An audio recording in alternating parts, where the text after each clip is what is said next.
Fellow citizens, pardon me, and allow me to ask, why am I called upon to speak here today? What have I, or those I represent, to do with your national independence? Are the great principles of political freedom and of natural justice embodied in that Declaration of Independence extended to us? And am I, therefore, called upon to bring our humble offering to the national altar and to confess the benefits and express devout gratitude for the blessings resulting from your independence to us? I am not included within the pale of this glorious anniversary. Your high independence only reveals the immeasurable distance between us. The blessings in which you this day rejoice are not enjoyed in common. The rich inheritance of justice, liberty, prosperity, and independence bequeathed by your fathers is shared by you, not by me. The sunlight that brought life and healing to you has brought stripes and death to me. This 4th of July is yours, not mine. You may rejoice, I must mourn. What to the American slave is your 4th of July? I answer, a day that reveals to him more than all other days of the year the gross injustice and cruelty to which he is a constant victim. To him, your celebration is a sham.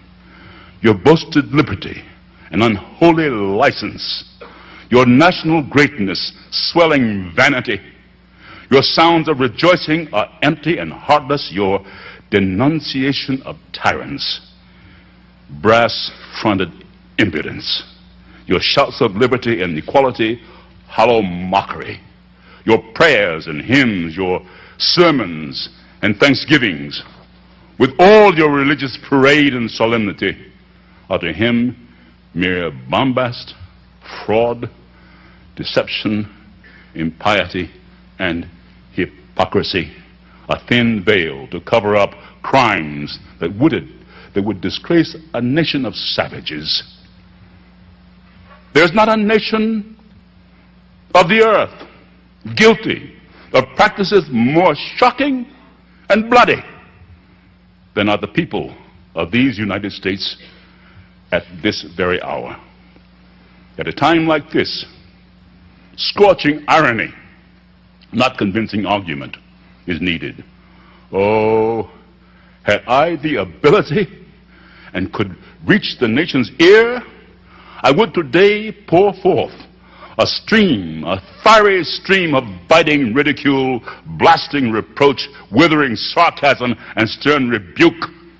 For it is not light that is needed, but fire. It is not the gentle shower, but thunder. We need the storm, the whirlwind, the earthquake. The feeling of the nation must be quickened. The conscience of the nation must be roused. The propriety of the nation must be startled. The hypocrisy of the nation must be exposed, and the crimes against God and man must be proclaimed and denounced. We hold these truths to be self-evident, that all men are created equal. And they are the very people telling the black man that he ought to lift himself by his own bootstraps. This is what we are faced with. Black civics. Black civics. That's what we are doing here. I haven't really seen anywhere else. Black civics. We demand a new deal for Black America. There are specifics in there in terms of what that Black agenda looks like. This is the reality. Now, when we come to Washington, in this campaign, we're coming to get our check.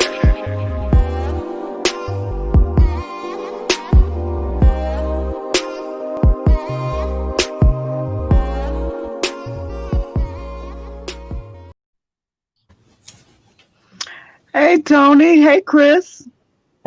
What's up, Kim? Hey, Kim. Welcome What's going to. on, Tyrone? Oh, hey, Tyrone. Hey, how y'all folks doing? Welcome to another very special episode of Black Civics.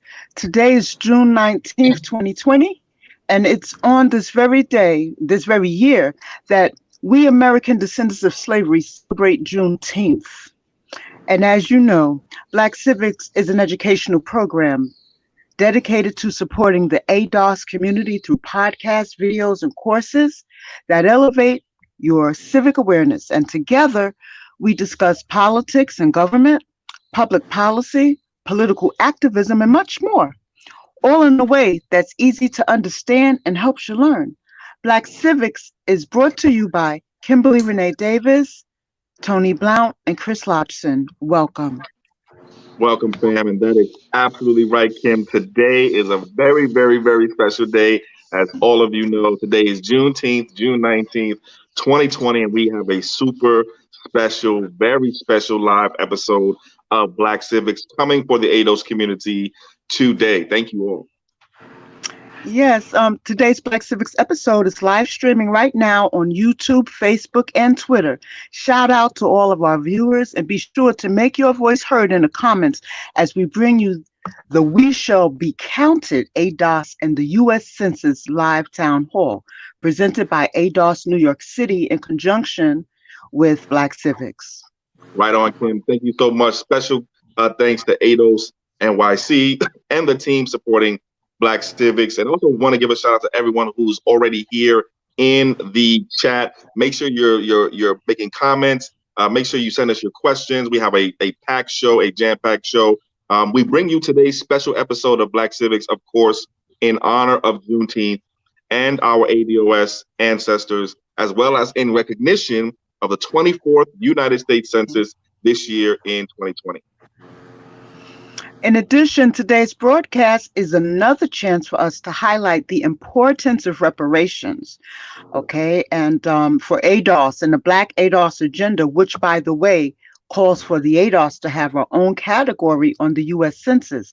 So today's broadcast also includes special guests, Tamara Shealey and Jecorey, author, two powerful rising ADOS stars and candidates for office. Now, you got Tamara, she's running for Senate in Georgia, and Jecorey is running for City Council in Louisville, Kentucky.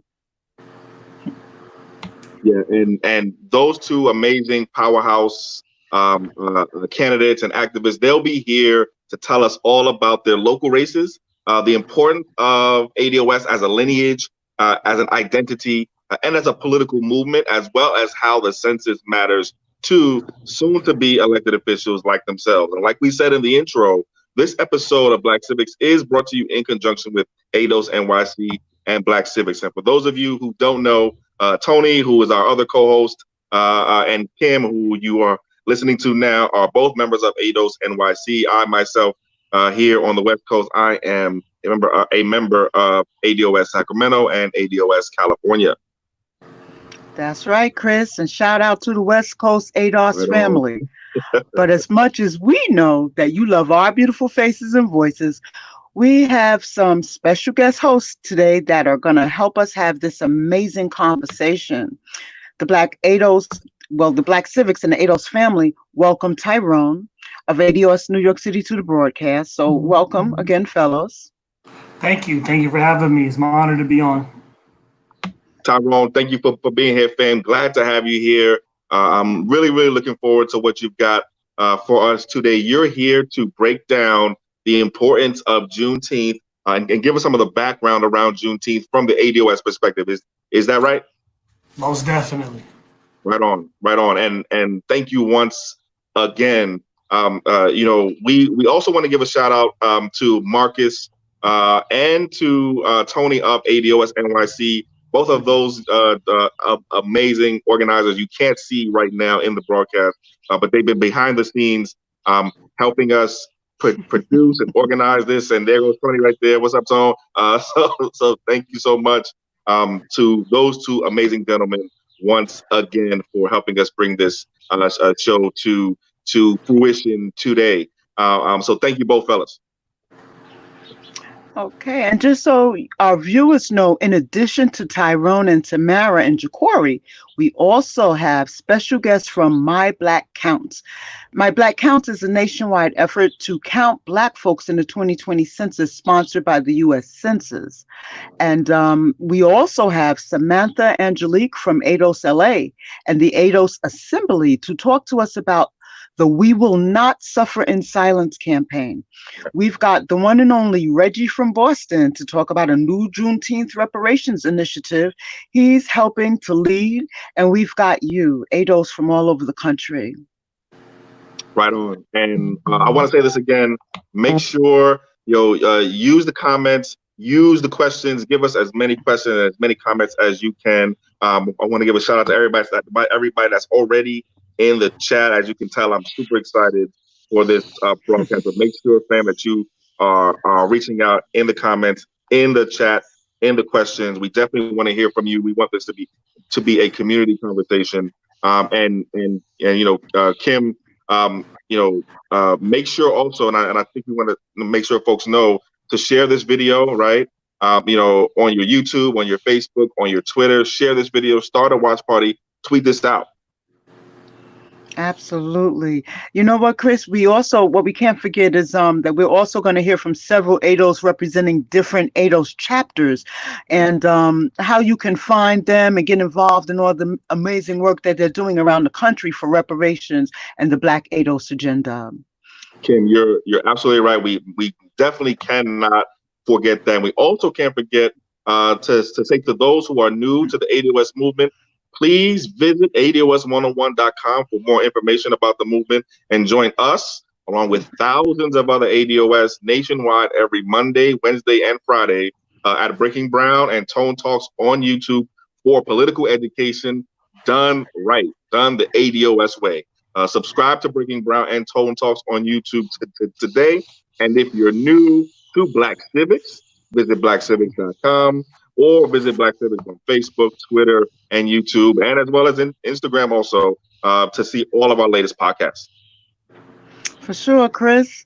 Now, we got a jam-packed show today, but before we go any further, as a tribute to our ADOS ancestors and the freedom struggle that continues today, and in recognition of the broken promise of 40 acres and a mule, it's only right that we start today's special Black Civics live broadcast off with a moment of silence.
All right. Thank you so much, fam. Really, really appreciate that moment of silence. Let's get to work here.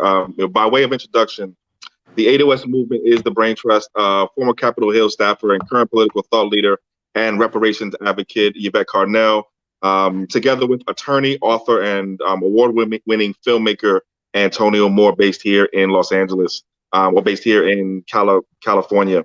Both host weekly educational programs on YouTube at Breaking Brown and Tone Talks. And by itself, ADOS is our lineage. Right? It's who we are. It is our identity. It is a designation that represents the 30 to 35 million Americans who descend from persons enslaved in the U.S. by the U.S. And today we'll talk more about why that designation is especially important now on Juneteenth, and how that designation relates specifically to the U.S. Census. But ADOS is also much more than just who we are. It's also a national 21st century digital political movement for reparations and a Black ADOS agenda. That's right, Chris. The ADOS movement is made up of different independent and grassroots community-based groups, most formally and informally organized all across the country. Right, Kim. And the ADOS movement is the future of Black politics in America, centering us, ADOS, around our unique lineage and our unique justice claim for reparations. And on a day like today, every ADOS listening and watching should be proud of what and where our people have come from and what they have come through. After today's broadcast, you should have a deeper understanding of the ADOS movement, of Juneteenth, know exactly how to fill out your census form, learn about some exciting new opportunities to get involved in digital and boots on the ground, advocating for reparations and for the Black ADOS agenda. Okay, Tyrone from ADOS New York City is going to break down Juneteenth for us from the ADOS perspective. So Tyrone, take it away, fam. All right, thank you very much, Chris and Kim. Welcome to all the ADOS viewers, people that are part of the official chapters. And if you're not part of the official chapter, it don't matter. After this political education, you're going to want to join ADOS. So I'm here to break down the importance of Juneteenth. So just give me 1 second here. On screen. All right, so it's very, very important before I start to say that the holiday of Juneteenth, even though it's not formally recognized on a federal level, I'm going to show you why it's important for us to celebrate it, even if it's not a federal holiday. It doesn't really matter. Of course, we want it to be a federal holiday, but this is about us celebrating our people and our struggle and our lineage in this country. So without further ado. Okay, so I thought it was important to give a little backdrop, a little context. I'm a history major, so I'm a context person. So forgive me if I get a little too wonky here, but you got to know the facts. You got to know what happened before we get to Juneteenth, and that's okay. So we have to start with the Emancipation Proclamation. As you see there, the date that it was effective was January 1st, 1863. Lincoln actually wrote it in 1862. I believe it was on September 22nd, to be exact. With the Emancipation Proclamation, the proclamation declared that all persons held as slaves within the rebellious states and henceforth shall be free. So I thought it was important to really break down and talk about the Emancipation Proclamation. Most importantly, too, that with the Emancipation Proclamation, you got to keep in mind that the Civil War was still going on when he wrote the Emancipation Proclamation. It was only 2 years in.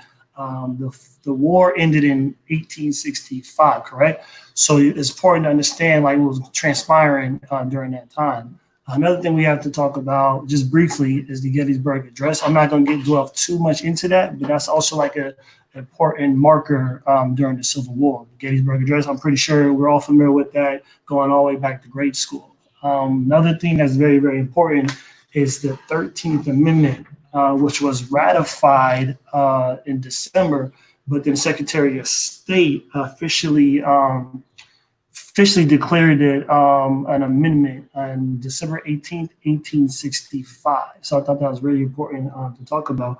And another thing with the amendments is that it's really important to focus on 14th and 15th. I'm not going to go into the other two, but as we see what's going on right now with the Supreme Court rulings, is that we are, for the most part, being left out of the discussion, right? And I know that's kind of a controversial thing to say, but if you really look at the facts and break down each of those amendments, you'll see why like those were specifically designed for Black Americans, or like what we like to say is American descendants of slavery. So it's very important that when you have the time to do your due diligence to look at those amendments. It's really, really, really important. Also, another thing that's kind of forgotten, and as far as like backdrop and important events, is the conclusion of the American Civil War. This is the time period where a lot of historians say is from April 9th, 1865, all the way up to August 20th, 1866. I just said the Civil War ended in 1865, right? So why is it the conclusion of the American Civil War, according to our historians, ended on August 20th, 1866? And in the other slides, I'm going to kind of break that down a little bit more. And for those who are not familiar, the conclusion of the American Civil War is pretty much the time period when the Confederates surrendered. And this just wasn't a one-stop shop kind of situation. I guess we had Ulysses Grant and Robert E. Lee, who, they met in Central Virginia, and, Robert E. Lee, being the general of the Northern Army of Virginia, he succeeded, right? But then you got to keep in mind, like, the vast territory where all of these battles were taking place. And I'm going to kind of hone in on why, like, Texas, Louisiana, and Mississippi, like, those regions were really critical towards the tail end of the Civil War. And then last but not least, something I'm going to break down a little bit further is called the General Order Number 3, which was declared on June 19th, 1865. So you see where I'm getting at with that one. Move on to the next slide. So I just want to give you like some visuals. I'm a very visual person. I know most people are. So I'll just give you a little visual of, this is the original proclamation that Lincoln wrote. That's actually his signature. Give you a little graphics there. 13th Amendment, like I just spoke about.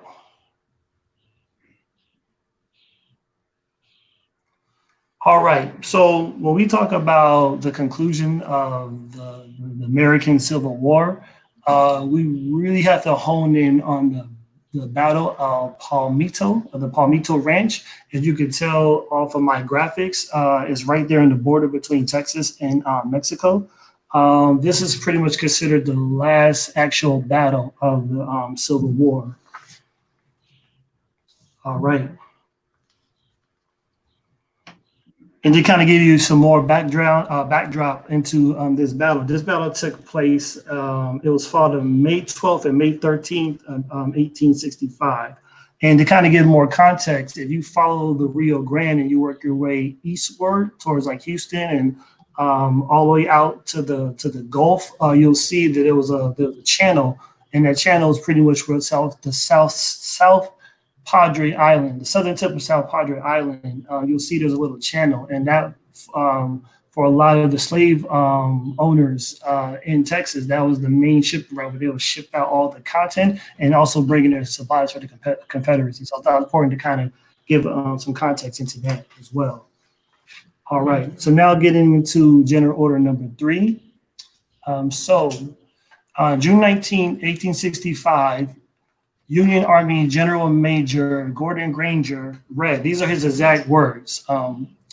The people of Texas are informed that in accordance with a proclamation for the Executive of the United States, all slaves are free.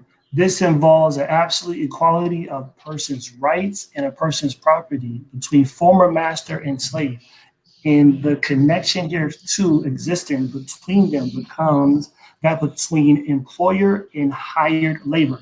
The freedmen are advised to remain quietly in their present homes and work for wages. They are informed that they will not be allowed to collect at military posts and that they will not be supported in idleness either there or elsewhere.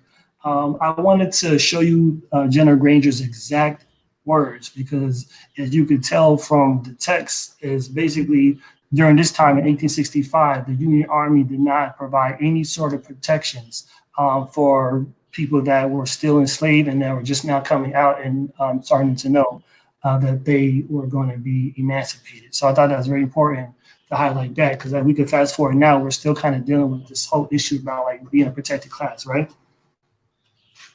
All right, just some photos.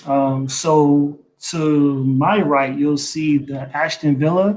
This is actually the place where General Granger read General Order Number 3. And this was his act alone, by the way, just so you know. This was his act alone, General Order Number 3. He took it upon himself to declare this, to make sure that the slaves in Texas knew that they were free. Because what we said before, like the war was kind of dragging out. Right. So moving forward, I thought it was really important to talk about the narrative of the people that actually experienced General Granger's orders, right? I thought it was really important to highlight that.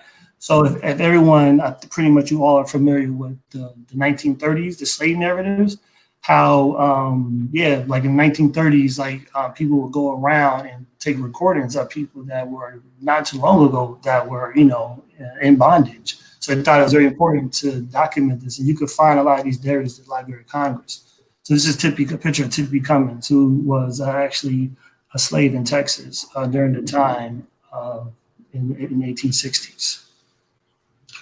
And if I may, I would like to read something from her narratives before I move forward. This is Tippy Cummins' word. Like hearing this, actually her talking about her mother being realizing for the first time that this is, I quote directly, "When freedom was declared, masters wouldn't tell them, but mother, she heard them telling the missus that the slaves were free, but they didn't know it, and he's not going to tell them till they make another crop or two."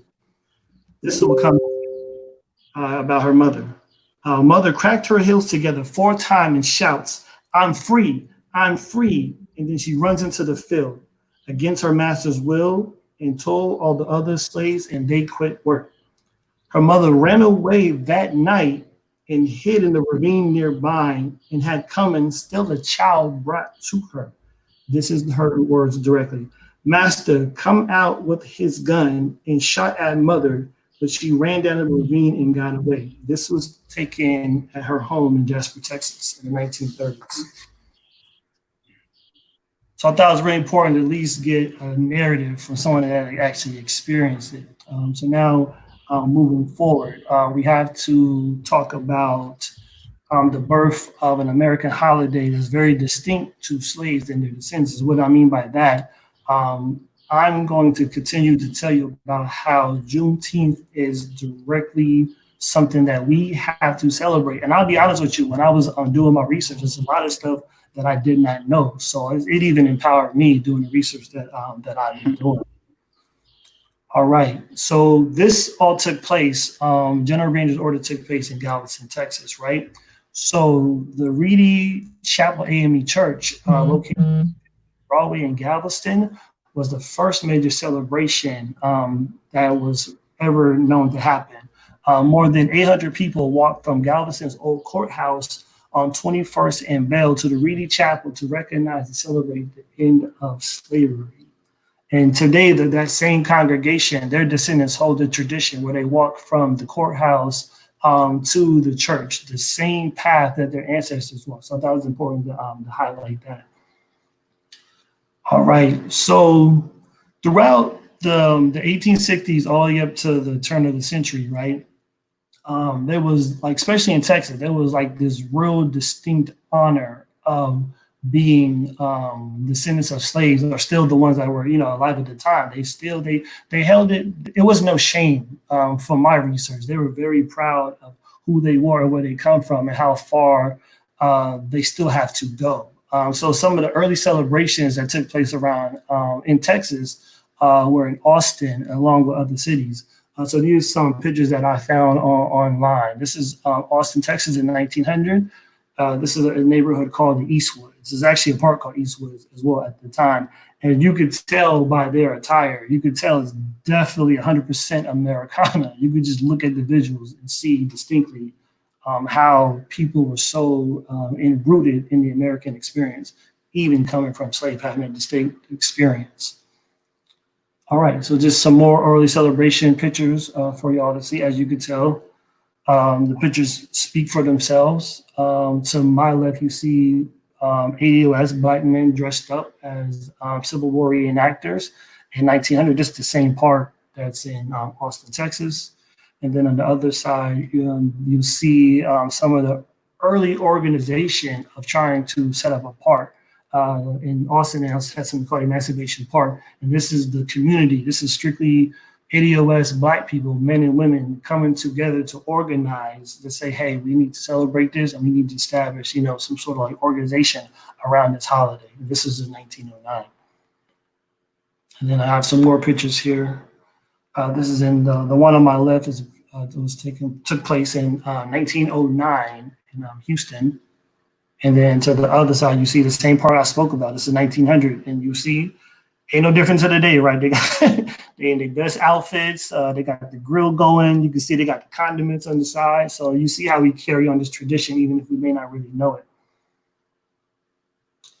All right, so I thought it was important to still focus on what was going on in different parts of Texas, because this is for the most part in the early 20th century. In the late 19th century was just strictly kind of rooted in Texas.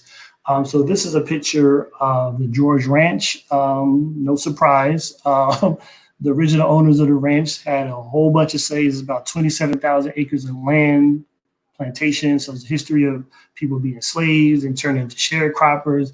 And then with the advent of, cowboy culture, this ranch is actually one of the ranches in Fort Bend County, which is just outside of Houston in the Sugar Lands, where they actually invited black cowboys. So this picture was taken in the 1830s. As you see, black and white, they're both celebrating Juneteenth, according to the research that I did. So I thought it important to highlight that. And not to get too much into what happened at the ranch, but I thought it was important to highlight that particular county, Fort Bend County, later on with the rise of Jim Crow and the KKK, that was what became kind of in the first place of like the all-white primaries. And then prior to white supremacy fully taking over from the 1860s all the way up to the start of Jim Crow and the rise of the Ku Klux Klan, you had a group called the Woodpeckers, who were black and white, and they were actually, and a lot of them were involved in county and local leadership. And then another group called the Jayhawks, who basically were, the Confederacy. They decided that they did not want this biracial local kind of government. So there was a battle that ensued, and there actually was a war. If you look it up, it's called the Jaypecker-Woodpecker War, and you'll see how like they were just going after each other, like the Hatfields and McCoys, pretty much. But then with the defeat of the Woodpeckers was the biracial coalition. The Jaybirds, I apologize. The Jaybirds actually established power. And if you look it up, you'll see the Jaybird Society were the same group that ushered in the white primaries, which was later challenged in the Supreme Court. Just some more pictures of early Juneteenth celebration. And what I forgot to mention is that they went by other names, right? You had Emancipation Day, Jubilee Day, Freedom Day. So, in the turn of the century, they had a few different names. But I just want to show you pictures of celebrations that took root outside of Texas. And then I know a lot of people are familiar with Jacob Lawrence, so that was important to kind of highlight his visuals, because with Juneteenth strictly kind of just being a Texas thing, with the Great Migration, these different patterns of migrations that took root to escape Jim Crow, with the people from the South, they took those same traditions of Juneteenth with them. So that's important to highlight that. And then this is Emancipation Park in Houston, Texas. The story about that is that in Houston, Texas, actually a group of people got together and they purchased the land in the early 20th century. I'm not the expert on Houston, but from the little research I've done is that the park had to go like a bunch of renovations in 2017. It cost the city about $34 million. I guess it's all like private money that poured into this park. And then this is the thoroughfare of Houston, which is going through a lot of gentrification. So if you read like a lot of the local papers, like the Houston Chronicle, it talks about kind of like trying to keep the legacy of the park alive in the midst of rapid gentrification. All right, so when it comes to how Juneteenth became an official holiday in the state of Texas, you got to look at this man right here, who was State Representative Al Edwards. Rest in power. He just passed away April of this year, I believe, natural causes, but he was very integral in making the holiday of Juneteenth state recognized. And he was very unconventional from the research I did. He reached across the aisle a lot to state Republicans to get this law passed. So if you guys if you all have the time, you should definitely look at more of the history and his background, because he's a very unconventional man. So I thought it was important to give a direct quote from the late state rep, Al Edwards. I quote him: "A national celebration of Juneteenth, state by state, serves as a similar purpose for us. Every year we must remind successive generations that this event triggered a series of events that one by one defines the challenges and responsibility of successive generation. That's why we need this holiday." So I just thought it was very important to highlight that. This is lineage. This is exactly what he's talking about, and this is what we preach with ADOS. It's lineage. You're tapped into your lineage. You have to be proud of what your ancestors had to endure and how they survived that, and how we're here today with even a lot of the gains that we made. And we know it's not enough. We're still in this battle, but this is just a perfect reminder of how we have to push forward and why Juneteenth is so important to celebrate for Black Americans. So they erected a statue of him in 2013, and at the same place where the General Orders number 3 was read, they have an annual emancipation reading and breakfast prayer, the same mansion, Ashton Villa. So this is circa 2013, and there's a great, like I said, they erected a statue of Al Edwards when he was still living.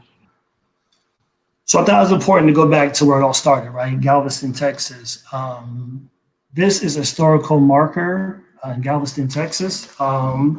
This took a lot of legwork on the ground. A lot of people in Galveston, Texas, the ADOS community, Black community in Galveston, Texas, they did a lot of tugging to make this happen. So in 2014, the State Commission of Texas allowed for the statue to be erected.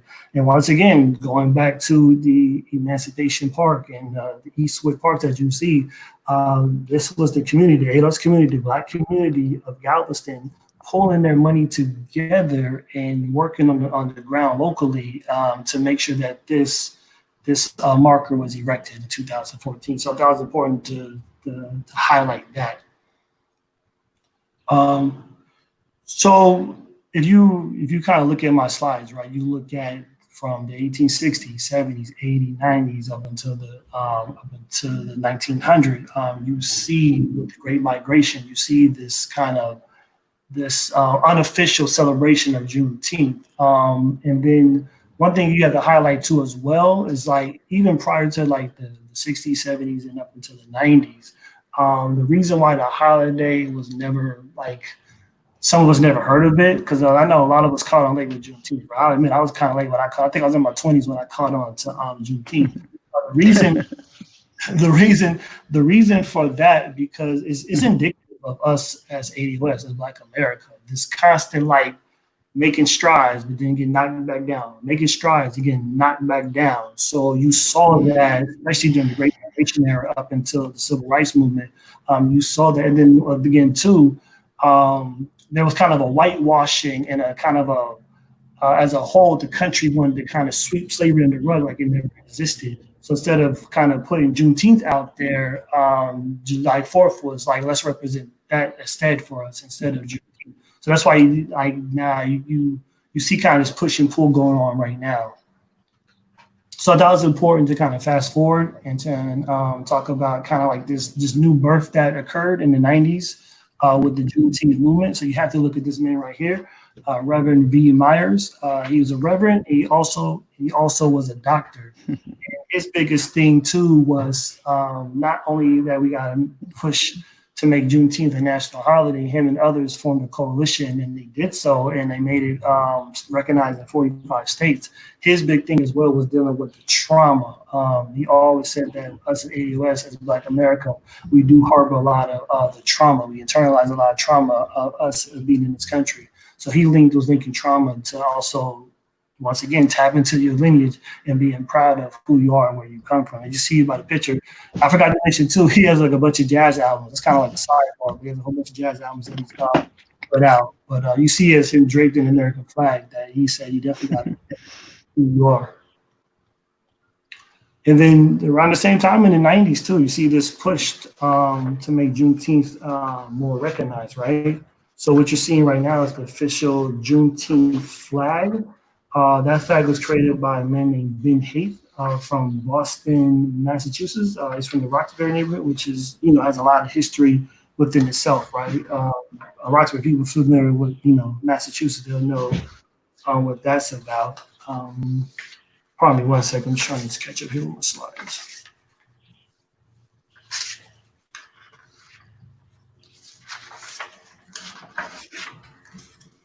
I apologize for that. All right, so the official Juneteenth flag. The flag was created in 1997, like I said, by Ben Haight, along with a lot of contributors. According to the National Celebration Foundation, the NGCF, the flag original design was described as a new freedom, a new people, and a new star. The banner included the red arc, the blue background, and the Star of Texas bursting with new freedom throughout the land over the horizon. In 2000 and 2007, it went through some alterations. And in 2007, they decided to put the June 19th date on the flag, and that became the official flag of Juneteenth. All right, so now we fast forward into right now, right? The growing movement is a federal holiday. Now 46 states, including District of Columbia, have officially recognized Juneteenth. 2019, New Hampshire became the latest state to declare Juneteenth as a state holiday. June 16th, just last week, I guess this week, I'm sorry, I'm moving in. Just earlier this week, the governor of Virginia decided, to propose legislation to make it a holiday. And then where I'm at, New York City, New York State, I should say, decided to do the same thing. There's a growing petition. It's interesting when I looked at the petition for making Juneteenth a national holiday. Just I want to say a few days ago, it was at 300,000, and I checked it right before when it was broadcast. It's about 500,000 people have signed it. I'm assuming it's up to 60,000 now. So you see, it's gaining a lot of momentum. You think I'm lying? You can go on change.org and look at the petition, and honestly, I'm encouraging people to go sign the petition itself, because that does carry some weight. And last but not least, Juneteenth today.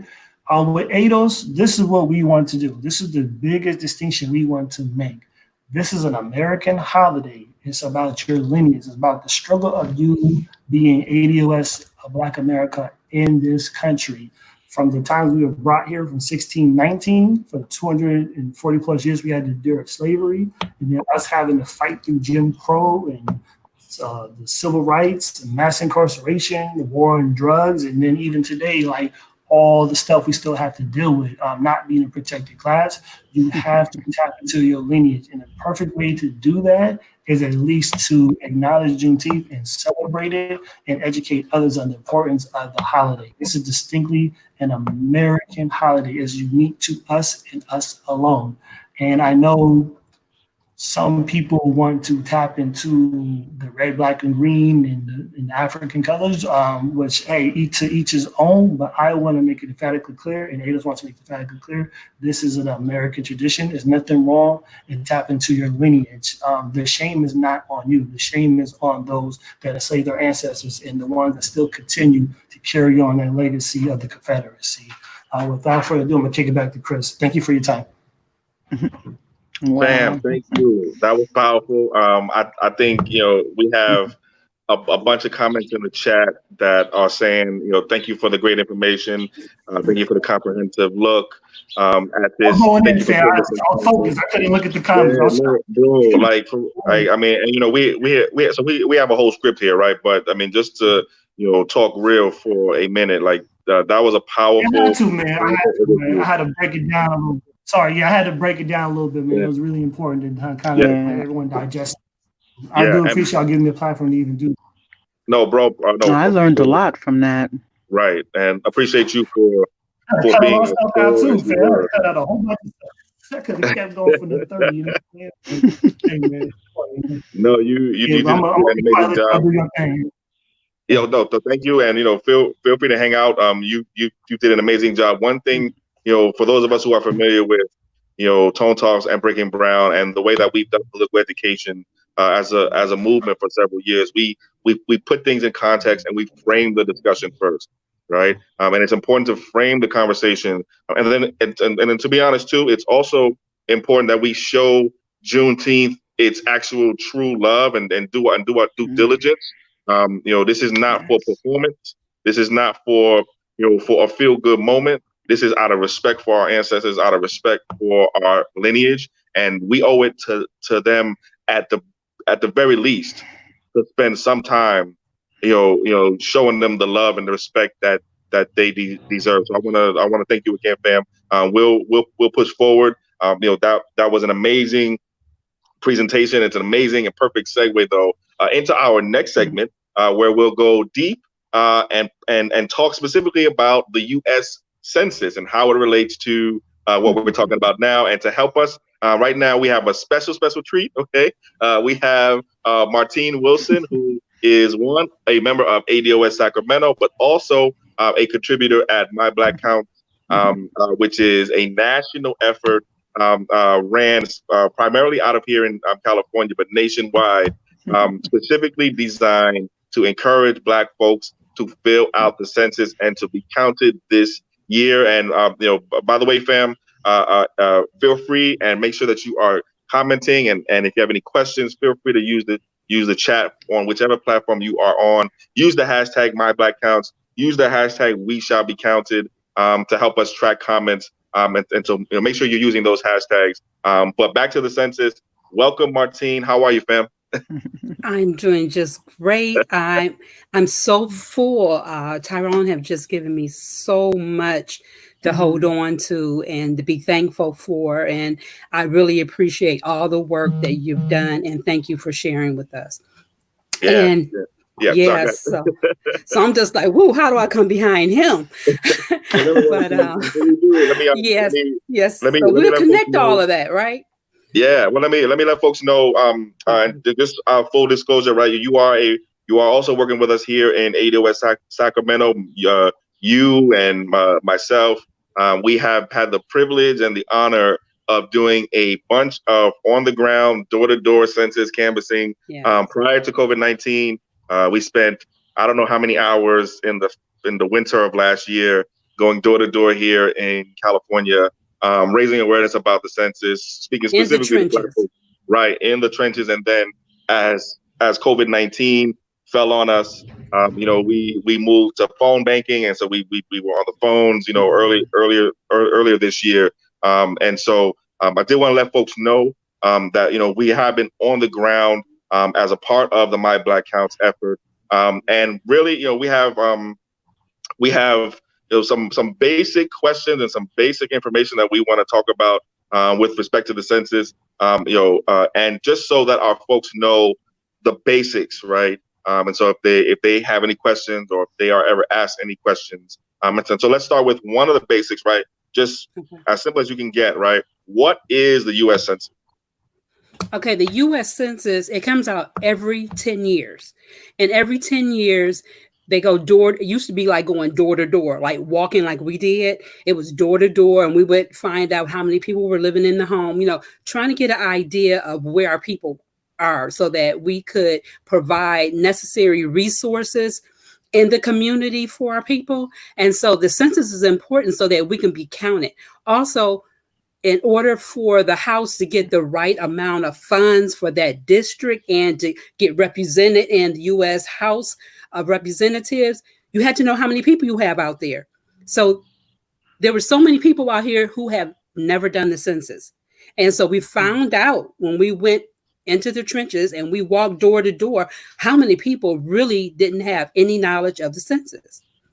And so it's very important that we know that the numbers are important in order to get federally funded monies to go into the community according to your district or your zip code area. Right on. And just to follow up on that, every 10 years, the U.S. government will or is obligated under the U.S. Constitution, if I'm not mistaken, to do a count, right? Right. Now, as we were, and so part of our job with my Black Count was to go out specifically looking for Black folks, right? We specifically were looking for Black folks in our communities, and we talked to a lot of people, right? I think we talked to I don't know how many hundreds of people. Can you talk to us a little bit about what some of the most common myths that you encountered while you were out there talking to folks? I have a few myself, but what were some of the most common myths that you encountered from our own people?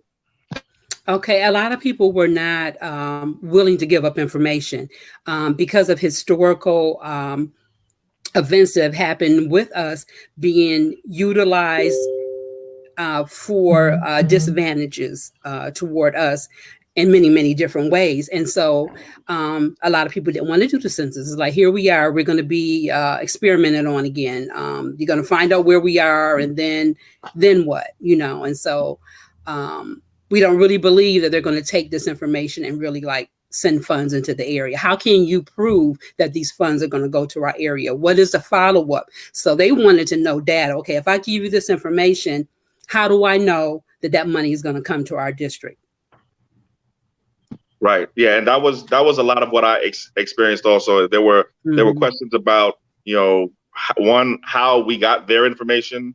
One, definitely what we were going to do with the information. People were concerned that their landlord might see, that the number of people in the house was more than was supposed to be. They thought the information was public.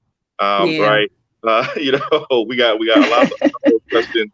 We were able to help out and answer a lot of those questions. But if I could take a step back and just ask specifically about the programs that the census funds, right? What kinds of things do the census actually help fund, right? So we know it helps you decide how many representatives you have in Congress, but what kinds of things should people expect to see federal funding through the census for? Okay, with the numbers increasing, you should see more federal funds for your CalFresh program, for your child care program, for the breakfast and lunch programs for your children, after school programs, the work study programs. You have your veteran programs, your senior citizen programs in the community. These are at the community centers. You got programs where the seniors get a ride to their medical appointments. They get a ride to go to your Social Security appointments. Your children are eating, whether you feed them or not, they're going to get a breakfast before they start school. They're going to have lunch. They got an after school program, because how many parents cannot go to work or go to school and have someone watching their children? If they didn't have the federal funds to help them care for their children during that time, then they wouldn't be able to do what they need to do to take care of their family. So these funds are there for job programs, rehabilitation programs. There's affordable housing. There's health care. There's road constructions. I mean, it goes on and on. Those are just some of the basic programs. But underneath those programs, there are all kinds of small programs that those funds go for. Perfect. Thank you, Martine. There's a lot obviously to talk about with respect to the census, but thank you for sharing that, and thank you for sharing your experience. If I could ask one last question, Okay. If you have one message to the Black ADOS community with respect to the census this year, what would it be? I would be get out there and let your family, your community know that it is important. Educate them on the census. I mean, I was able to go and get my family tree, going to ancestor.com and pull information on my family members when they were in the military, when they were born, where they were born. So when you want to do your family tree, I've been able to go back 8 generations because my family did the census. So this is important because you got members that are homeless, that are all over the world. You don't even know some of your aunts, uncles, and nieces and nephews. But if you go through the census, you will find where your family members are. So I would say to ADOS members, let them know how important it is to get your number counted, to get counted in the census, because you matter. We are the majority, not the minority. And in order for us to get the funds we need in our community, it is important that we're counted. Martine, thank you for that. Powerful.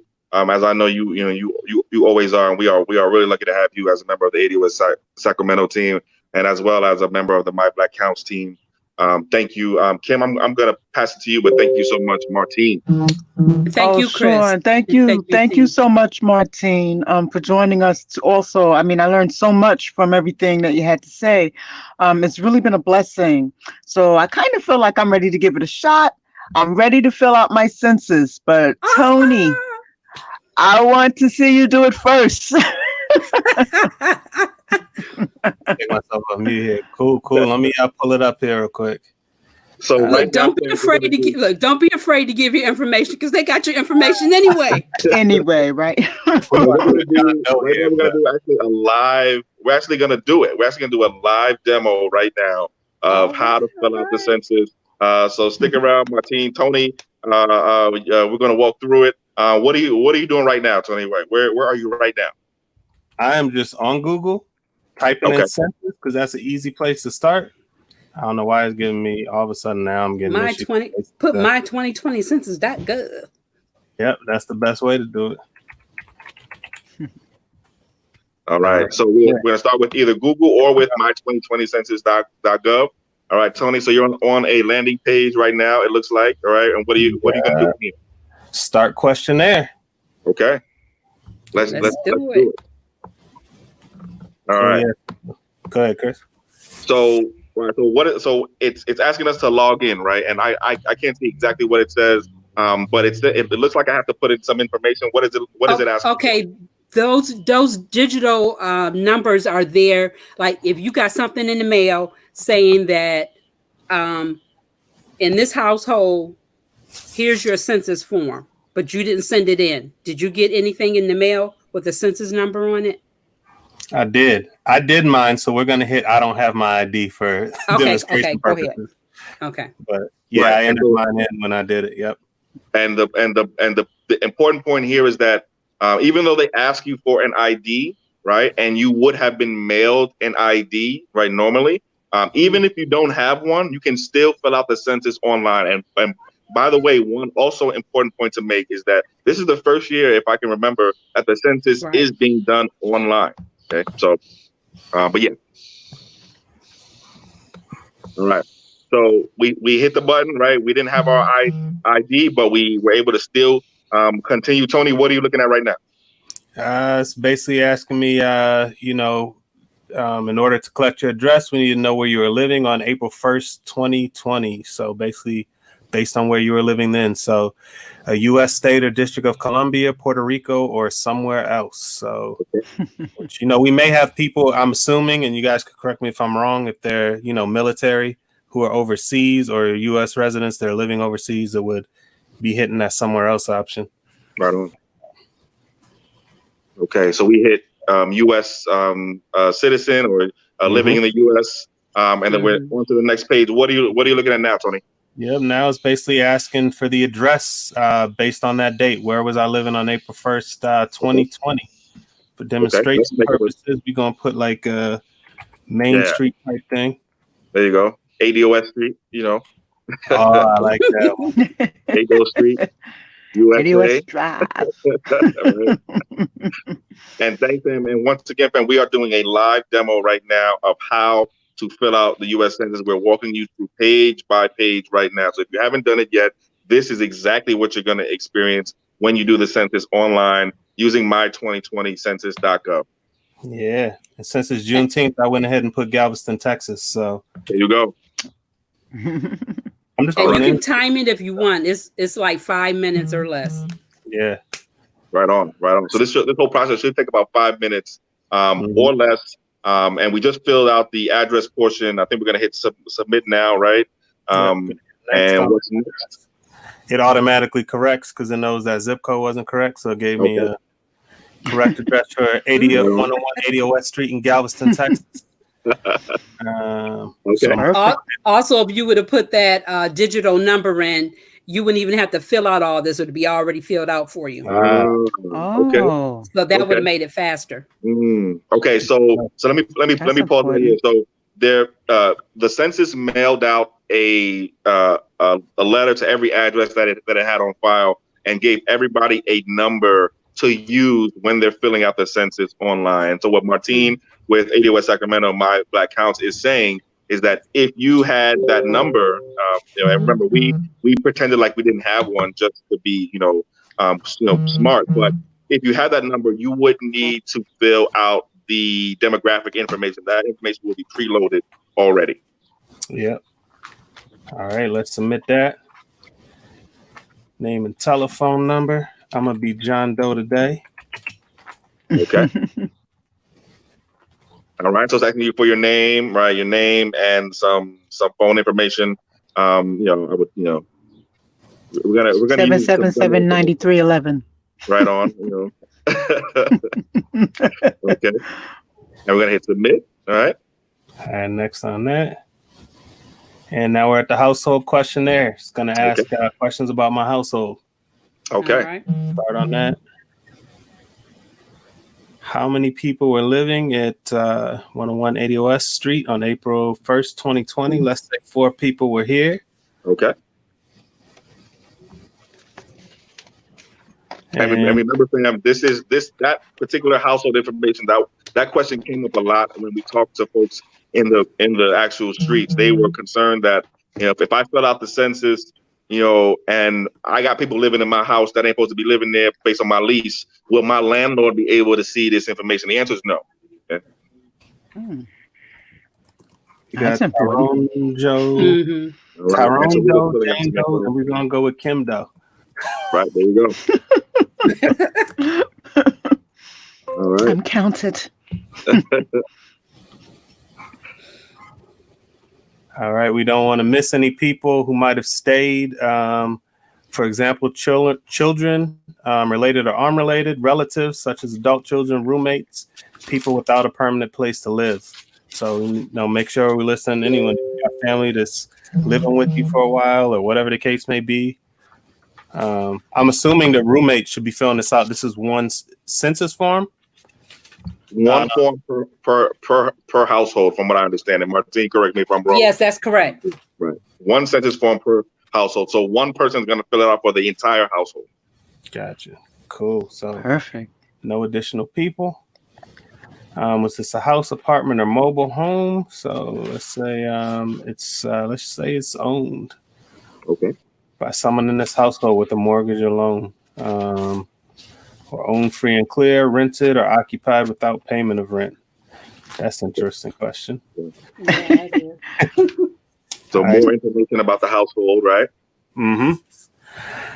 Of the people who owned the house, apartment, or mobile home, so you can select all that apply. So let's say Jane, John, and Tyrone own the house.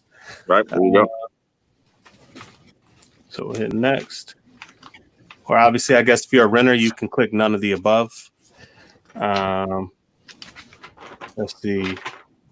And then we got questions to answer about each individual person, basically. So let's start. Male. Next. Birthday. Let's go with October 10th, 82. There you go. Close to mine. And so, Sam, as you can see, the form, if you put, there's multiple people in the household, they will require information about each of those individuals. So even though it's one person for the whole household, right? They still want information about each of those people. Mm-hmm. So this is where the rubber meets the road, right here. This is the important part, right here. Right. So is John Doe of Hispanic, Latino, or Spanish origin? So for us, we're putting no, not Hispanic origin. Other ADOS. What is the race? So this is where, for me, I enter Black or African American. Then in the field, I just typed in the whole thing. I put American. Descendants of slavery, yeah. Dang, my spell. So it's important. So Tony is typing in American descendants of slavery in the actual field. This is important because in prior census years, and this is a year in which the census is a little bit different. Well, it's different in a couple different ways, right? One, it's online, but two, the census has now and does allow us to make a specification about our lineage or about our origin or our ancestry. And so right here, Tony, it looks like you picked Black or African American as the category, and then you're writing in American descendants of slavery, right? Correct. And it's important to note, and Martin, you can correct me if I'm wrong. Here in New York, one of the things I found just by looking up past census information is that very often when people are Jamaican, Haitian, Nigerian, they put that down. They'll check the box for Black or African American, and they put it down, and you're able to then later see that data on how many people are sub-Saharan African versus how many people are of Caribbean descent. But very often, those of us who descended from American chattel slavery, we simply just check Black. So everyone else is specifying who they are, but we're not. So they're grouped in our category, and they're making sure they specify who they are, but we're not doing that. So that's why that's important. That is important, and we're trying to move the vital records in the same direction. Yes. Right. Yes. Right. I mean, sorry, I didn't mean to cut you off, Martin. Please feel free to jump back in. I wanted to make one point also about that Black or African American category on the census. The census defines that category, Black or African American, just by itself as pretty much anyone who has origins in Africa. Okay, and so that's why it's not the right way to classify us, ADOS, those for whom Juneteenth matters, right? Because we have a specific lineage. We're a unique group, and that's why part of the reason we're writing in ADOS, but ultimately, as the ADOS agenda calls for, we want our own category on the census. Right. And also to add to that, when you go back through your family's ancestry.com or through your heritage, you will see how their definition of who they are changed over the years. It was mulatto. It was all kinds of different things. So when you go through your family heritage, look and see how it has changed to where we are now. Right. All right. So what are you looking at, Tom? So you chose African American and then ADOS. You wrote that in, right? And then that was it for you, right? And then right now you're gonna go and do it for the rest of the folks. I'll just do this real quick. Okay. Right. That was for one person. So opposite sex, husband, wife, spouse. Wait, I don't even know who I just chose. We chose Tyrone. So let's say Tyrone is a brother. Right. All right. Okay. Now, all right, let's just pick a birthday here. Let's say April 15th. Let's say 87. Right on. And so we're filling it out for every person. We're adding in information for every single person who's in our household. So we said our household had 4 places, four people. So we're going to have to enter information for each of those four people. Can I just go back a little bit? Because the most important area on this census form is the one that we just passed, which was, the person's race, as they put on here. And it says you can pick more than one or more boxes on there. Okay. Right. Because we're, a lot of mixed families, right? And so when you look at there, make sure you check all the ones that you need to check. Just like, Tyrone was saying, you need to check all those boxes. Okay. Right. And I just wanted to make sure that everybody's clear on that, because that was one of the things that was key on there. All right. Let me move to the next one. Okay, go ahead. And I'm going to That was remove good the info. other two, Yeah. because just so we can get through this to the next section, because we have a couple guests that have some other events here. So I'm going to push that through and hit final questions. Now because I changed it, let's put two people. Right. Do any of the following people usually live or stay somewhere else? So let's put none of the above. They all stay here. And there we're at the end. I'm not going to hit submit because I don't want to submit an incorrect one. Okay. But there you go. Right. Let me to get out of the screen here. I still like that address, ADOS Street. Yeah, I know. I use that on the mailing stuff too. Submit, take a screenshot of that. That can't be a bad idea, just to get extra confirmation for yourself. Right on. And so as you can see, right, we started with a household of 4 people. It could probably take 10 minutes, right? If it's just you, it probably takes 5 minutes, right? And that is that's a powerful, I think, demonstration of what is possible now with the census being online. So anyway, let me stop talking. Well, round of applause for Tony for taking us through that. Tony, Absolutely. And how to fill out the census online. Right. Okay, so y'all ready to hear from ADOS candidates? Y'all know we do politics, right? Ready. Absolutely ready. All right. Well, it is my absolute pleasure to introduce to you 2 amazing ADOS candidates for office who are running for office.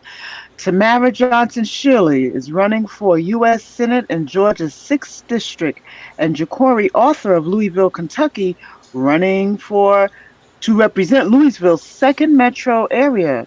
Welcome, fam. Welcome. Peace. It's good to see Sister Tamara again. I'm going to jump in here real quick because I actually have another Juneteenth event that's about to wrap up. So I just wanted to come in and say hello and also just kind of give you all the framework of the district I'm running for. It's district number 4. It encompasses downtown Louisville and every surrounding neighborhood. So from the west end of town, which you all experienced when you came here for the ADOS conference, to the east end of town, which is predominantly white and wealthy. We have the most populated district. We have the most vibrant district, and they have the I would say the dreaded D word, most diverse district. But we also have the most poor, the most homeless, the most dangerous, the most starved, because we don't even have a grocery store, and we also have the most segregated district. And of those different disparities, we all know that ADOS is at the very bottom of those issues. In the neighborhood that I live in right now, 52.7% of us live in poverty, and the neighborhood is over 90% black. Our kids, 45% of them live in poverty. Our school district, our black kids are half of the suspensions and over half of the expulsions, and they only account for 35% of the school population. We only own 18% of the land in the neighborhoods that we predominantly occupy. So we have a pile of just issues that are very, very reflective of what we see on a national level of ADOS, but it's happening right here in Louisville, the home of Muhammad Ali, the home of me. So my very first item when I'm in office, the election is Tuesday, next Tuesday in a few days, in 3 days, but I don't get inaugurated until January 21st. My very first order of business is to sit down our ADOS chapter, Simmons, every single historically black college, our NAACP chapter, our Black Panther chapter, our Urban League, everybody. We are going to sit down over the course of a weekend and have a Black Summit, an ADOS Summit, and we are not going anywhere until Louisville has an official Black agenda. And that's the first order of business, because we live on the bottom of a city that we built. So I just wanted to throw that out there. You can, of course, find me on JecoreyArthur.com. I'm on Twitter as well as Jecorey Arthur. Shout me out, follow me, retweet whatever you see me posting about, talking about. Of course, I would love for any support or contributions you can give to the campaign. It is Tuesday, so whatever you give is much appreciated. I love you all. Godspeed, and I wish you all a liberating Juneteenth. Family, thank you so much, man. If I could, thanks for coming. Before we go, fam, just on your last point, right? So you talked about your districts, right? How and why and if at all would the census matter to actually solving some of those problems that you just talked about? Well, if you don't have representation, it's almost like you don't exist. And I'll give you an example that has really nothing to do with ADOS. Our district, I just found out recently from a Latinx sister, is 15% Latinx. But if you look at our census, it's like they virtually don't exist. And if you look at our voting data, they virtually don't exist. We've had 2 votes from the Hispanic community in the past 3 primaries. So if you don't fill out the census, it's almost like you don't exist. So we have to make sure that we are represented. We have to make sure we are included in all of the data that we spew out. And really, once we fill out the census, some of the data I just shared about ADOS in this city, in my neighborhood, is probably even worse. But we don't know the harshness of those issues unless we have representation through the census. So please make sure you fill out the census so you can have representation. And of course, we can lead it to reparations. No, thank you, brother. Appreciate that. Absolutely. I love you. I'll see y'all around. You're Take care. The life of an elected official, right? And I want to bring Tamara in here. And Tamara, one, if you could tell us about your race, right? And just give us sort of a sense of where you're running and why you're running. I hope y'all can't hear this phone ringing in the background. If you can't mute me for just a second so I can turn that off, it's going to pick up. Go for it. Bring me out. I'm sorry. No worries. You're good. Can you hear it? I'm sorry, y'all. I'm sorry. Yeah, you're perfect. Okay. Well, I'll talk loud and I'll try to talk over it. So I am Tamara Johnson Shealey. Just to give you more of an insight of my race, this is a national race. I am running for the United States Senate. I am. This is a statewide race. It's not a district or any particular part of Georgia. It's actually all of Georgia. So this is the United States Senate. So my vote in the United States Senate will address our issues nationally. Just to give you guys, because I think you may have thought I was running a district race, but this is a state U.S. Senate, statewide race. Right on. Thank you. And tell us why you're running. What is your race about? This is this movement is the wind beneath my wings. I am running for ADOS. I am running for the representation that does not exist in the state of Georgia. We're about 30% of the population here, and our issues, and you've seen it. Like this, the voter suppression is real. I mean, we're not. There's no representation for those of us that are descendants of slavery here in this state. So we have to have a bold candidate, a bold agenda. And ADOS, I tell you, if it wasn't for this movement, I think it's also timely. What we're doing right here and right now, because this is, really setting Georgia, and this whole nation is on fire right now. So, talk to me a little bit about Juneteenth. Right, we are here on Juneteenth today. What does Juneteenth mean to you personally, and then how does what Juneteenth means to you personally influence your political life? Wow, what a great question. Juneteenth, it is our freedom. I can remember as a little girl, I tell my story that my aunt, who's just 70 years old, and she used to tell me stories as a little girl about growing up in the quarters. And as a little girl, I thought that was like maybe a subdivision or some area.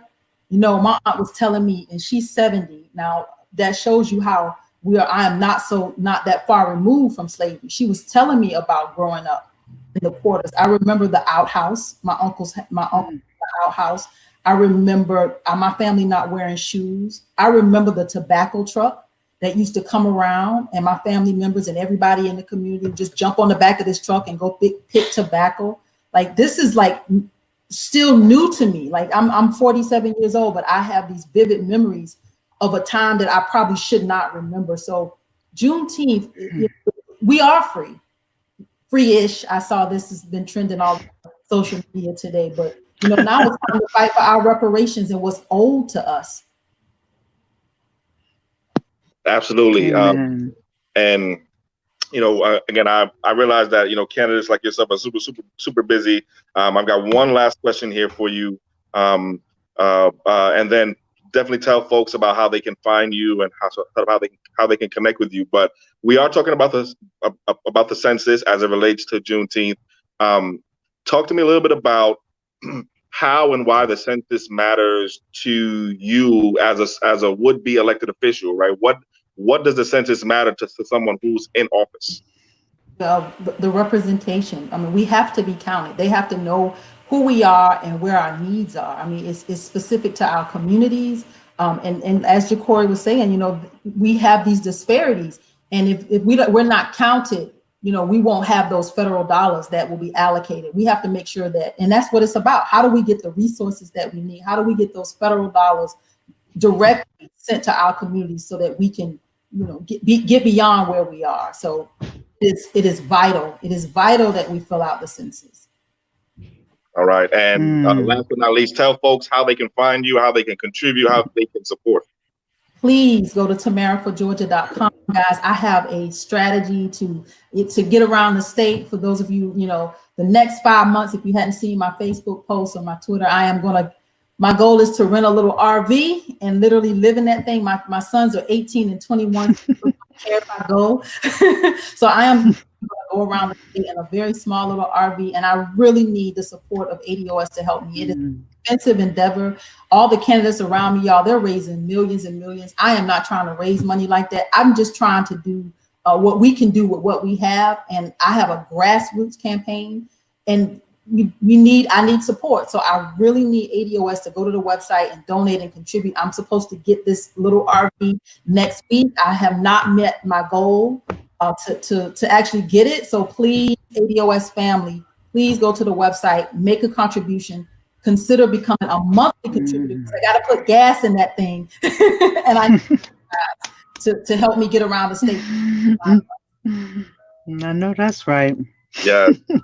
Well, Tamara, thank you. Appreciate it so much. Yes.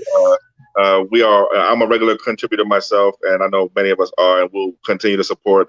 And I know you've been doing a lot of great political work for years. So thank you so much. Appreciate you, fam.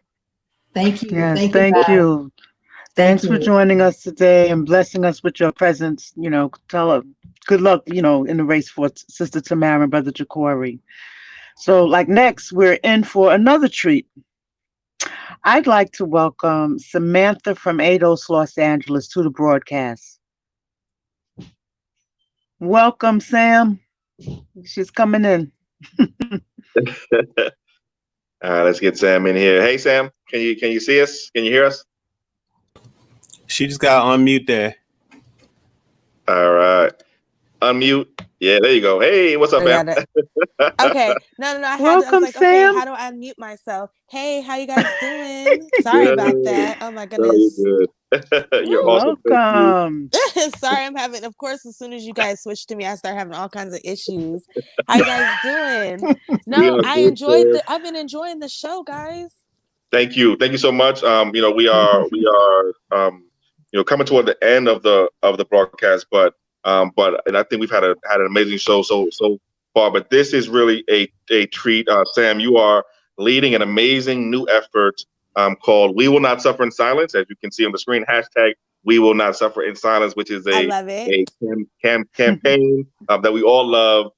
That's highlighting and lifting up the stories of ADOS during COVID-19, during the George Floyd uprisings, and forevermore, right? So if you could tell us about this campaign. So basically, it started off as a project because, you know, when this all started with COVID-19, it was like, oh my God, this is going to hit us the worst. I was like, we got to start talking about this. We have to make sure that we're having conversations about how this is going to affect our community. And then next thing you know, George Floyd. And then here we are now, and the world has changed around us all over again. So as things have changed, the project has changed. So now We Will Not Suffer in Silence has moved into an education, training, and advocacy website.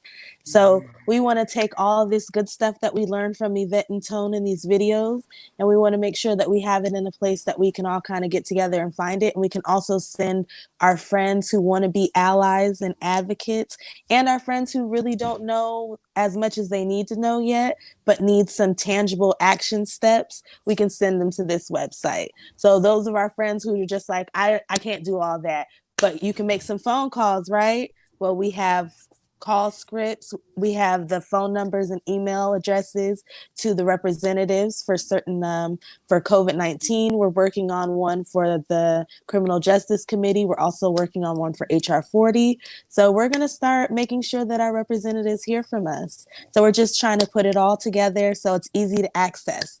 So you can give it to your granny who doesn't do technology. You can just print her out some stuff. Like, here you go, granny. Make these calls. Tell me, Put this in the mail. How do people actually connect to the campaign? How do people find out about it? Where should folks go? Okay, so I guess since I'm here, if anybody's interested in actually participating, we do still have some room. So you can email me at info@wewillnotsufferin silence.com. The launch date for the website is actually going to be August 26th, right before the march, right before Al Sharpton has his march. ADOS DMV will be having something in DC as well. So the website will be ready to launch by then. So up until then, you can follow us on Twitter at No More Silence 64.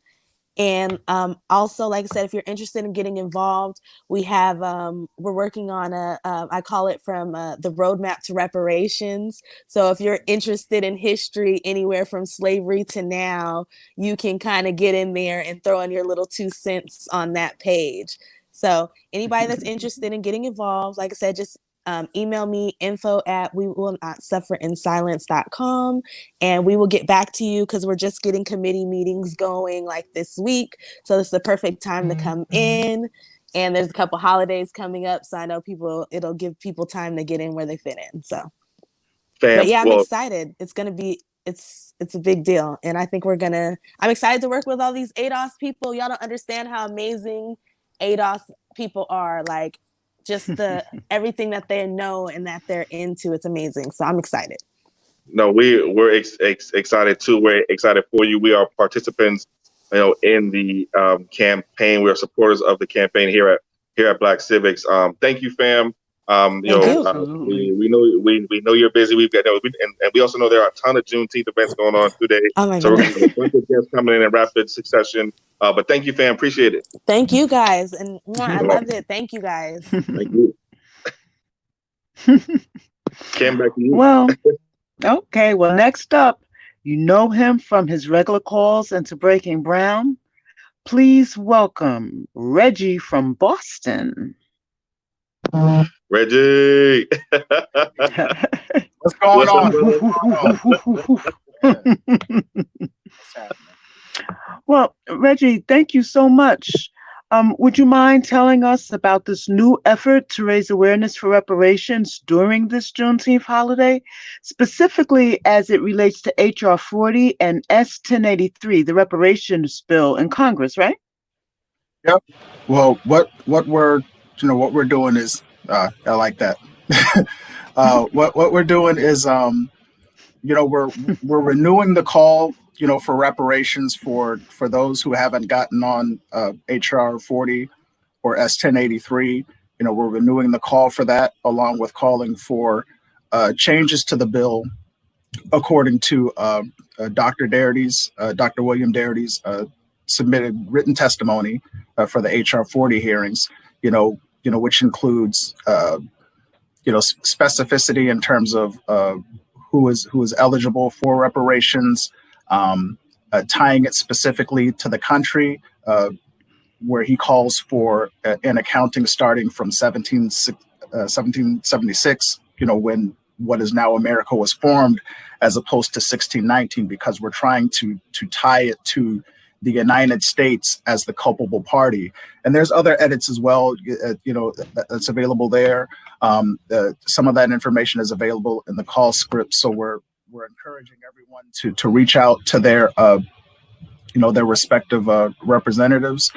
For those that have signed on for HR 40, S1083, we call them, we thank them, we let them know that we'll be responding accordingly at the polls based on whether or not they sponsor it and how hard they push for it.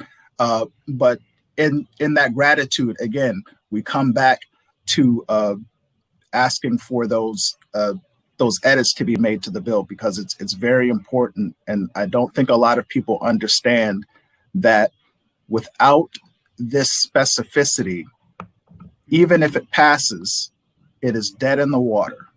There are people on the right who are sharpening their knives right now. And if we don't do this right, they will tear it apart. I see Newt Gingrich running his mouth, Tucker Carlson's running his mouth. You have Larry Elder, other folks, McConnell and Trump have tried to take daggers to it. And there's Supreme Court. I don't know if we have time to get into it today, maybe in another conversation, but there's Supreme Court precedent. And then there's precedent set through executive orders from administrations like from Richard Nixon forward, that if a Supreme Court challenges, comes up against how people are trying to frame reparations, it will get shot down immediately. I wouldn't be surprised if it was a 9-0, against us. So we have to get these edits right. We have to listen to the experts who have been in this, who have been studying it in terms of the history, in terms of the economics, in terms of the culpable party, in terms of the recipients. And I would caution, others in the diaspora that if this does not work for us here, I fear that it's going to be a line of dominoes. Because if you cannot push it through with the growing political capital that we have, if ADOS doesn't get it, then I don't see how a group like our Haitian brothers and sisters, who were pretty much put in cages, in the same way that we're going down to the southern border crying now. Our Haitian brothers and sisters suffered terrible injustices under the Clinton administration. That requires a specific redress. So if they show ADOS the door, if they give us our ass to kiss, they're going to do the same thing to the entire diaspora. So we have to get this right, or this thing is not going to work for anyone. I agree. I think it's going to be a domino effect too. And the opposite is true too. If we do get this right, I don't see a little ass country like Belgium saying no to the Congo, because America's the flagship. So if you sink the flagship, the fleet's lost. I don't see France acting a fool. When it comes to Haiti, I don't see little ass Portugal trying to buck up on Brazil. You see what I'm saying? So if we get this right, it's my view that it will have ripple effects, and that it'll get us all in a position to really to get busy around the world. If you want Pan-Africanism to work, and in terms of that connectivity and making it happen, start here with ADOS. Facts. So Reggie, one, thank you for helping to push this campaign forward. Folks will be seeing a lot more about the campaign as we roll into the summer months and as the Congress goes into recess and comes back home. There's going to be a lot of information coming out about how folks can get involved in the campaign to really push for changes to HR 40 and changes to SN83 and really step on the gas for reparations. So Reggie, any last words before we let you go? No, just call your representatives, hold them accountable, call them, email them. If you're able to make a trip to their district offices, maintain your social distance, wear your mask and all that. But run up on them, let them know it's real. Fill out that census because as you all have made the argument before, this is the first time that we're kind of having this demarcation that the country is kind of doing what folks like Professor Darity and Derek Hamilton have been doing in terms of disaggregating the data so that we can tell the specific story of ADOS and that can inform the policy going forward. And it can absolutely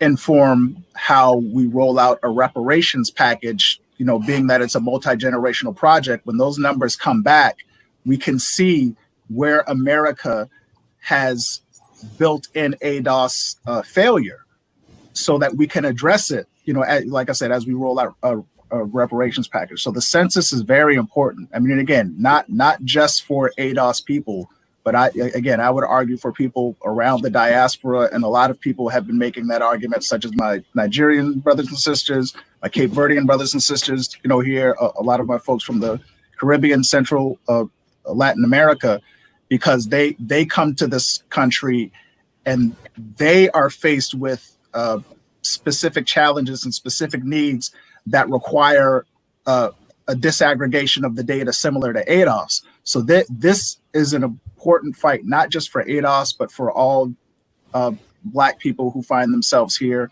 and for the country for that matter. So go get counted, because if you don't, I'm coming. I just got hired for the census. So you don't want T.I.'s worst nightmare to show up to the crib. All right. Okay. So thank you, Reggie. Appreciate you, fam. We're gonna let you go here because we know we know this is a jam-packed day, a jam-packed weekend. There's a lot of events going on online and offline. So thank you, man. Appreciate you. We had, and just for the audience, we are up and about time to wrap up. We had, the idea to bring you more in the way of ADOS chapters and ADOS groups. I think in the interest of time and out of respect for your time, we'll move that to a special Black Civics episode or another Black Civics episode where we'll talk specifically about ADOS groups and chapters. But if you are in the chat right now, if you're on YouTube, if you're on Facebook, if you're on Twitter, drop in the chat right now what your chapter is, right? Where you are, drop your chapter email, drop your chapter's contact information, get connected right now, do some organizing right now, connect to folks right now where you are. And thank you for joining us here at Black Civics. Kim, I'm going to pass it to you to. Hey, Chris, real quick. We have one question in the comments. Okay. So yeah. I can read it real quick, and this can be for anyone. I think it really kind of piggybacks on some of the stuff Reggie was already talking about. This is from CQ Lane on YouTube, and he said he received a text from the movement of Black Lives on Juneteenth. The movement's a global Black organization. He says for Black immigrants, how can ADOS get in front of these organizations? Reggie, you want to take that?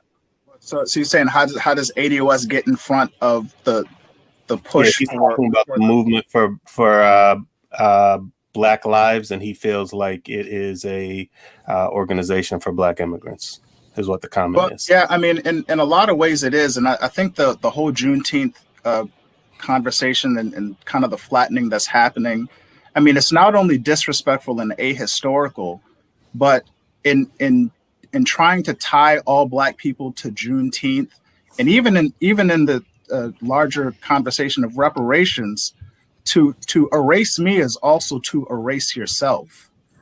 I would very much like to have conversations with Ghanaian brothers and sisters like to where it's a regular conversation, to where it becomes common knowledge in a lot of these spaces, whether it's, a lot of places on the East Coast, Boston, New York, other places where a lot of African immigrants are, LA, to where we have a discussion like what's the history of Ghana? Like what is your Juneteenth? What was your day of independence? What was Haiti's day of independence? When did Nigeria get their independence? To where we can celebrate each other. And again, it ties back into that claim. You get to tell the story of not only the independence, but how America and other colonial powers instituted neocolonialism and have caused and wreaked, havoc in those nations. Because again, if you jumping on me to get a claim, it's like it's like these people crazy. I mean, we got to get specific. It's like I don't see how I can learn about you and advocate for you specifically when you out here piggybacking off of my shit. It don't make no sense. Very well said. Yeah, and I can add, if I could add one quick answer to that too. How we get in front of that is by doing stuff like this, I think, and doing more things like this, and then also turning up the volume on the ADOS case for reparations. So our case is for reparations for American descendants of slavery, those of us who are the descendants of persons enslaved in the United States. And so the more you talk about that with your family, the more you talk about that online, the more you organize and get with folks who are also talking about that, the more you attend events like this, the more you help organize and produce events like this. That's how we get in front of it. So we get in front of it through organizing and through activism. Good word. Sure. Okay. Kim, take it away. Well, thank you for joining us today, family. You've been watching Black Civics Live. And as you know, Black Civics is an educational program dedicated to supporting the ADOS community through podcasts, videos, and courses that elevate your civic awareness. Together, we discuss politics and government, public policy, political activism, and much more, all in a way that's easy to understand and helps you learn. Black Civics is brought to you by Kimberly Renee Davis, Chris Lodson, and Tony Blount. Happy Juneteenth, fam, and have a great Juneteenth weekend. Peace, y'all. Peace. Bye. Thank you, fam. Peace.